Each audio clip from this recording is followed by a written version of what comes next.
Hey, I'm Tron, and welcome to Word, the Bible Chapter a Day video review. This is Genesis chapter 47, and in 31 verses, Pharaoh meets Israel and Joseph's brothers. He allows them to settle in the lush part of Egypt in Goshen. Jacob blesses Pharaoh, and in the famine, Joseph helps make Pharaoh even more powerful by getting possession of all the wealth in Egypt. The livestock that the family of Joseph will shepherd. See, the Israelites were the original cowboys.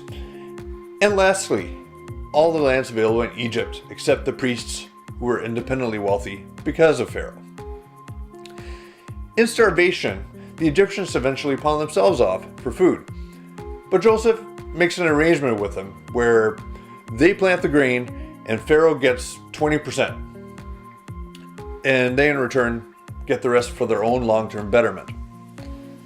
Circling back to the beginning of the chapter, Pharaoh is curious about the age of the patriarch coming to see him in verses 8 and 9. "How old are you?" Pharaoh asked him.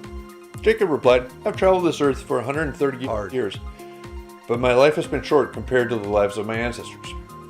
After his meeting with Pharaoh, Joseph makes sure his extended family gets the land they need for maintaining the herds of animals they brought with, as well as the others later on, in verse 11.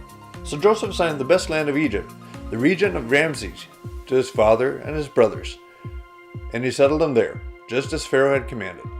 In this chapter, we also get to see a glimpse of Joseph, the administrator, making sure of his own job security, but also assuring the long-term survival of the people in the nation he is serving, in verse 26.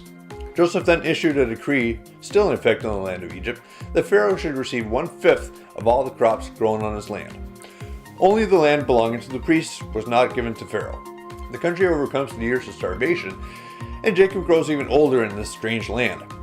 He's getting ready to be with his Lord, but wants to make sure he is buried in the field of his father and grandfather, next to his first wife, Leah, in verse 30. "When I die, please take my body out of Egypt and bury me with my ancestors." So Joseph promised, "I will do as you ask." Joseph will get a blessing from his father before he leaves him, but it will be through Ephraim and Manasseh tomorrow in Genesis chapter 48. Until then, Word.